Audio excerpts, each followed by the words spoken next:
The nights of December. Bring. Alice's alarm went off at 8:30 on Sunday. It took a moment or two to remember why.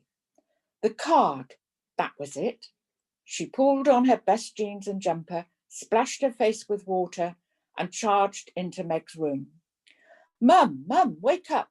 It's Sunday. Can we go to church, please? Come on. Megs opened one eye and looked at Alice as if she was bonkers. Don't be silly, sweetie. You know it's Sunday. It's my lie-in day.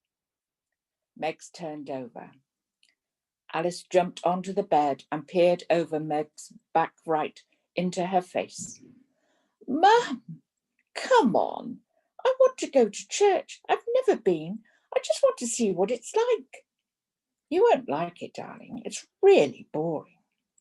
But, Mum, I want to go. Please take me. Grandma is always telling we should go. Alice grabbed the bottom of the duvet and started pulling it off the bed. Megs held on tight and pulled back. I don't know where any of the churches are around here, darling, or what time the services are. Maybe next week or the week after. But, Mum, that lady brought a card round yesterday when we were waiting for Dad. St. Philip's, it's just in the next street, 5 minutes walk away. Your service is at 10 and there's a map and everything. Come on. Alice Carroll. Megs was sitting up, using her last straw voice. What has got into you? I am not getting out of my night's warm bed this morning for any reason on earth short of a hurricane heading down the street, and certainly not to take you to church service you won't enjoy. Just what part of no don't you understand? Go away and stop winding me up. Alice was in full nag mode, but she knew when she was beaten. A couple of minutes later, she knocked gently on Sam's door. To her great surprise, he was up and dressed. What's up, little niece? What are you doing up so early? Josie's coming round for lunch. Thought I might get up and cook. Megs wasn't too good after yesterday. What about you?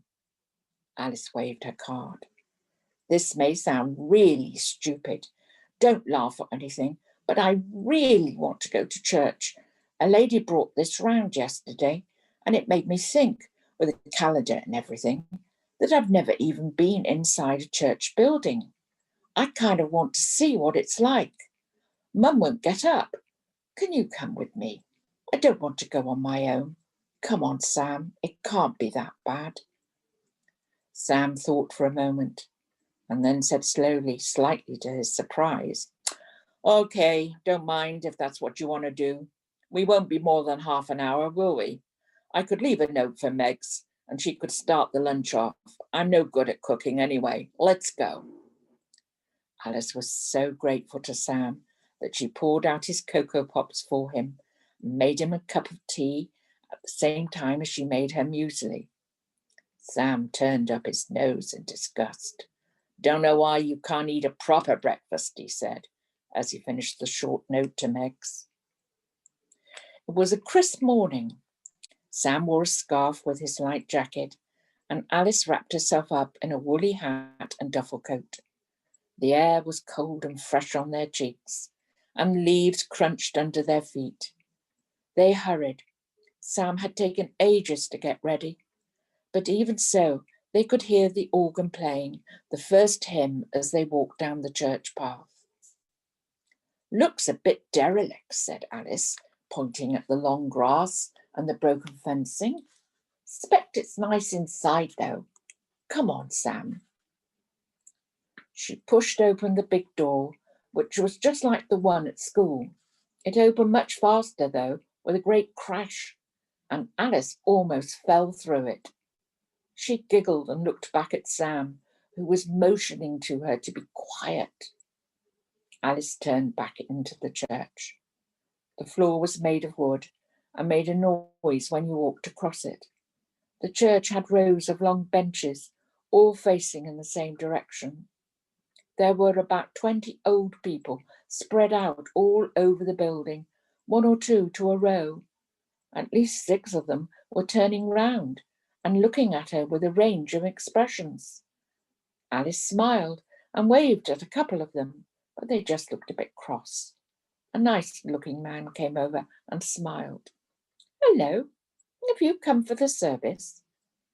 A woman near the back turned round and tut-tutted at the noise. The hymn still hadn't finished. Alice presented the red card like a ticket. "We had an invitation." "Really?" the man whispered, sounding a bit surprised. "That's very nice. You'd better come and have a seat. Here, have some books." Alice and Sam crept into the back pew just as the hymn was finishing. The vicar said some words to the congregation, and they all said something back, reading from one of the books.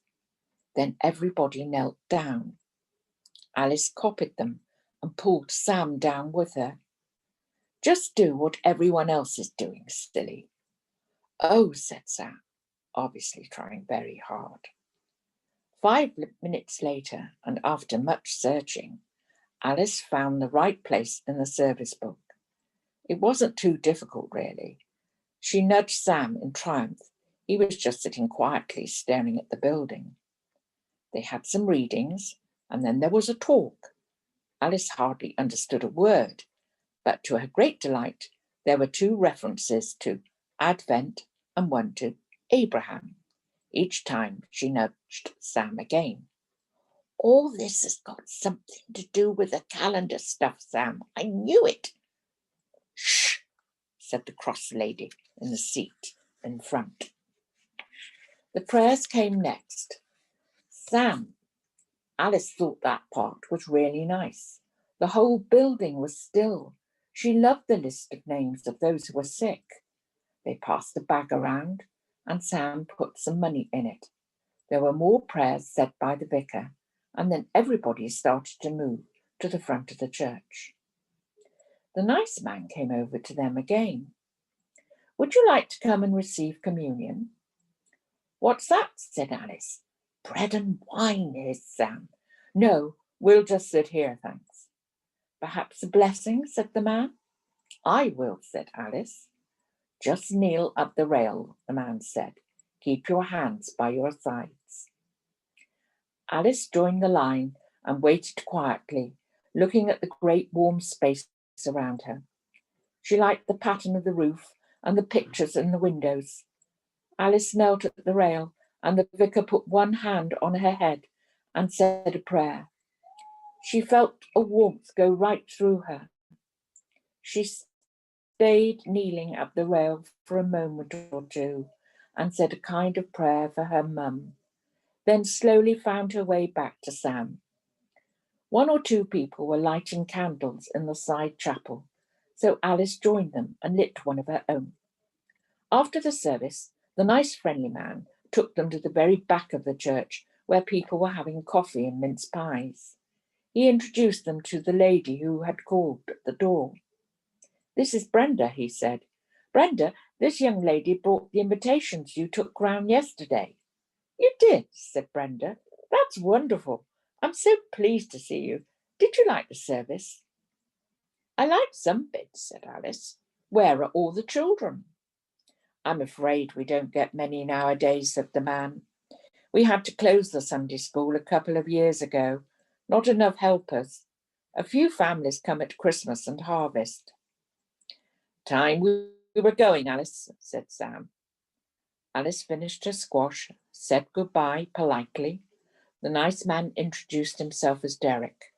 They offered Sam a parish magazine, but when he saw the cost, £1, he said no thanks.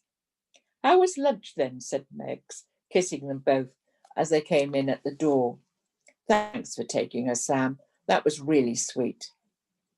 "It was peaceful," said Alice, "and some of the people were really nice, but there was hardly anybody there." "Did you understand it?" said Meggs. "Some of it, I think," Alice said, "but that really didn't seem so to matter. I said a prayer for you." "Thanks, my love," Meggs said. That means a lot. Maybe I could come with you next time. Lunch with Josie was fun. She and Sam were obviously getting on really well. Having them all there cheered Meg up lots after yesterday. She'd even set up the old table in the front room. Great food, Meg, said Sam, helping himself to thirds. Haven't had a Yorkshire pudding in ages. Well done, old girl. It's nice to all be together, said Megs. Family. Sorry I've been such a grump this week. Josie gave Megs a hug as they cleared the table for pudding. Megs popped the question which had been in her mind all day. Have you two decided what to, Not exactly, said Josie. It's still sinking in, but Sam's taken it really well. I didn't know how he was going to react at all. He's kind of different, don't you think? Kind of, said Megs. I know what you mean. He even took Alice to St. Philip's this morning. A great fart came from Sam's mobile left in the kitchen. There's still some way to go, though. Two of them chuckled as they brought Sam's phone back into the front room with a tinned peaches and custard and put it on the table. Text message, said Josie. Probably your calendar code, Alice. Let's see you open it. Alice and Sam exchanged looks. Shame to spoil lunch, said Sam. Let's do it later. Do you mind if I stay in this afternoon, Mum, said Alice. I know you wanted to go for a walk, but I've got lots of homework. Biology. Megs and Josie had their backs to the calendar. Alice and Sam could see very clearly that another door had appeared. It looked strangely like the door at St. Philip's that Alice had pushed open that morning. Me too, said Sam, starting to clear the table. I mean, I promised to do a bit of tidying up on a report. I'll keep Alice company, but you two go. I'll sort the washing up. Josie and Megs were quite content to stretch their legs and went to get their coats before Sam retracted his offer. Alice suspected their route would take them past at least one coffee shop. Quick, she said, closing her biology textbook as the front door closed. What's the code? 3 numbers, said Sam. 35:5. 35:5, Alice repeated as she pushed down the keys. I wonder what Cole has got planned this time. In the distance, they could hear the faint sound of an organ being played, growing steadily louder and stronger. Sam recognized the tune from a friend's wedding. This time, the mist coming out from the door was bright purple. Alice giggled as it filled the room, and she took Sam's hand. It was like being wrapped in cotton wool. Nice one, Cole, she said as it grew thicker. Sam felt the ground under his shoes change from the living room floor to something rougher. They were in the open air again. A light breeze cleared the purple mist and carried it away over the horizon. Alice watched it gradually disappear in the pale winter sunlight, then looked around. Sam and Alice were standing in the middle of an immense valley, stretching as far as the eye could see. The air was perfectly still now. There was no sound, nothing moved. The landscape was bare earth and white rocks. Nothing grew there. On either side, the hills were completely bare, except for 3 trees on the nearest western range, silhouetted against the sky. But there was something else, and it was more disturbing. Alice was still gripping Sam's hand tightly, frozen in horror. All across the plain, scattered in every direction, were bones, bleached white in the sun. Alice recognized some of the shapes. Femurs and hip bones, vertebrae, ribs, sometimes connected and sometimes separate. Fragments of fingers and toes, knee joints, and most horrible of all, skulls staring up at them with sightless eyes. Sam realized in horror that the branches he thought he was standing on were pieces of arm, and moved his feet, searching for a place to stand. Alice turned slowly, taking in the sight. Thousands and thousands of bones scattered over the barren soil, stretching as far as the eyes could see. Cole was standing behind them, silent, sombre. It looked like the site of a great battle, says Sam, but there are no weapons. Where are we, Cole? Said Alice, frightened. Why have you brought us here? This way, said Cole. Alice and Sam followed him, picking their way across the ground as best they could without treading on the remains.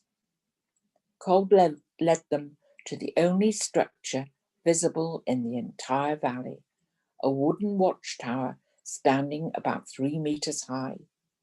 He motioned that they should climb the ladder. Alice went first, then Sam, then Cole himself followed them. At the top was a small platform, about 2 meters square, surrounded by a wooden railing. The view was exactly the same, but not quite so creepy as close up. Fragments of people scattered over the earth. There is no need to be afraid, said Cole. Sam spoke to himself, but out loud. One day all of us will be like this. This is all that's left.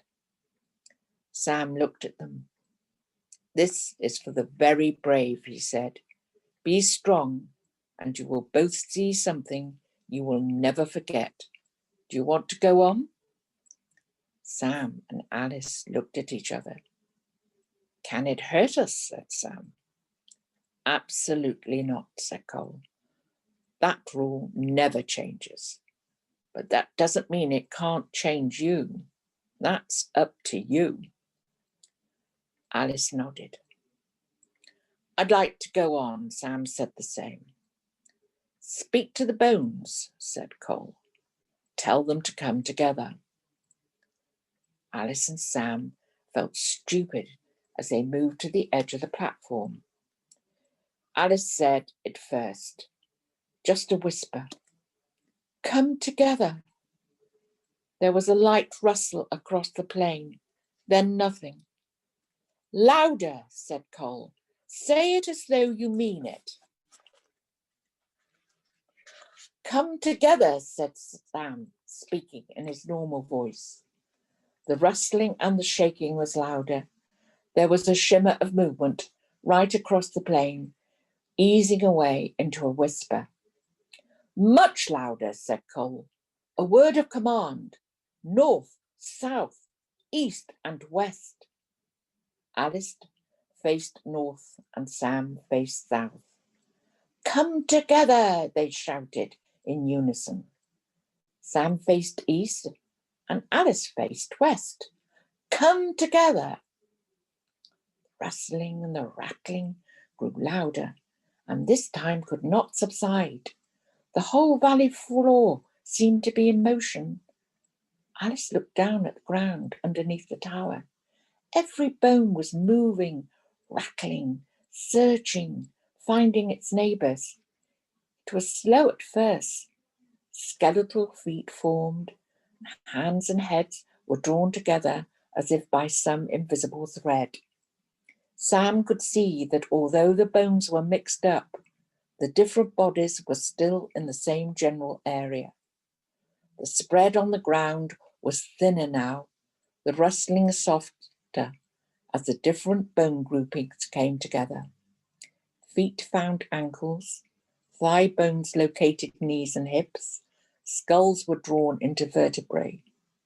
Piece by piece, every skeleton was brought back together. There was silence right across the plain. Now a new command, said Cole. Call for muscle and flesh. Sam took north and Alice south, excitement growing. Muscle and flesh, they called. Alice faced west. Sam faced east. Muscle and flesh, they cried together. This time there was hardly any noise. Again they looked at the base of the tower where they could see most clearly. Then Alice gasped.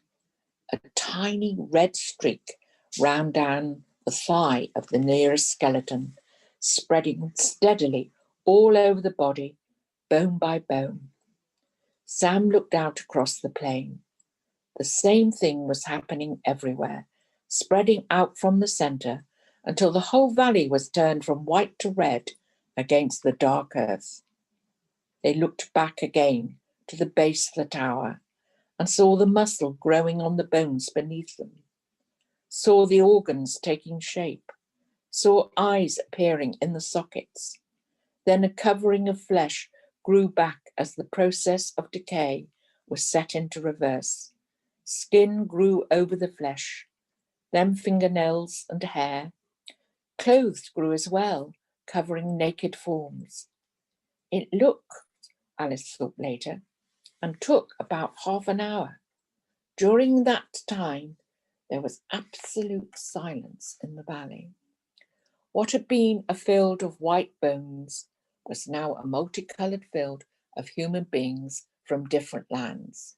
Men and women, children, old and young, rich and poor, still nothing moved. Go down, said Cole. Go down and look at them. Carefully, they climbed down the ladder and walked a little way through the immense valley of bodies. There were no wounds or signs of death. The flesh was perfectly restored. Alice put a hand to touch the cheek of a girl her own age. It was as cold and rigid as stone.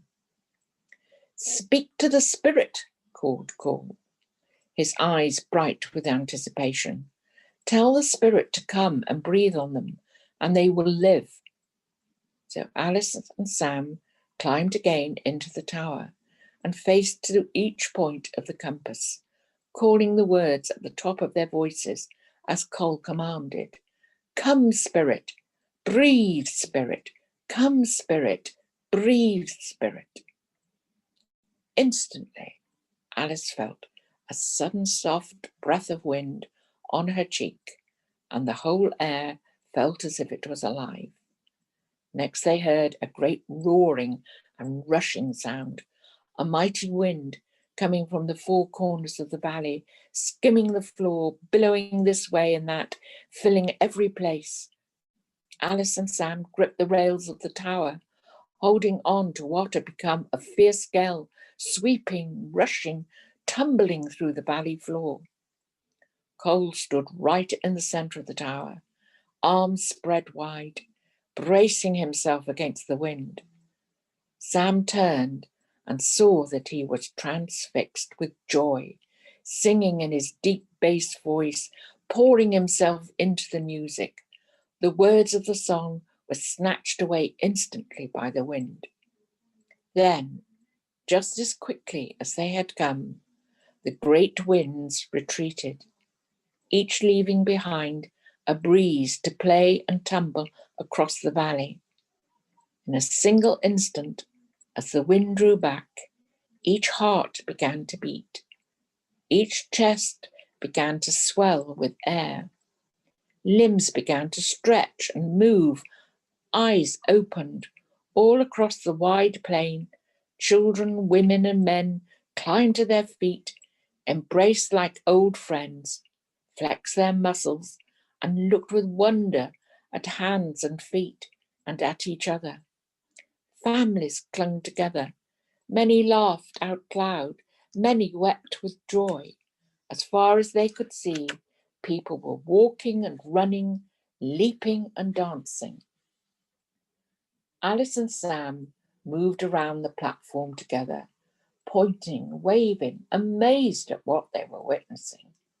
At Cole's signal, they climbed down again onto the plain, moving from group to group, touching them, hugging them, feeling the warmth and life and catching the wonder of the moment.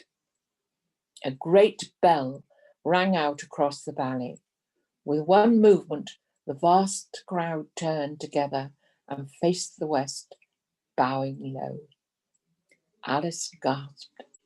Her eyes caught a glimpse of the trees on the horizon, silhouetted against the setting sun. Without a shadow of a doubt, the central tree had burst into leaf again and was covered in new life. For a few seconds, Alice held the moment, then closed her eyes. Instantly, as it seemed, she and Sam were standing together, hand in hand again, in front of the calendar.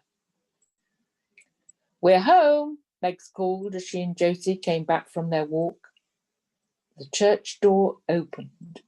In the doorway, silhouetted against the setting sun, a man and a woman and a child leapt for joy, dancing into the sunset.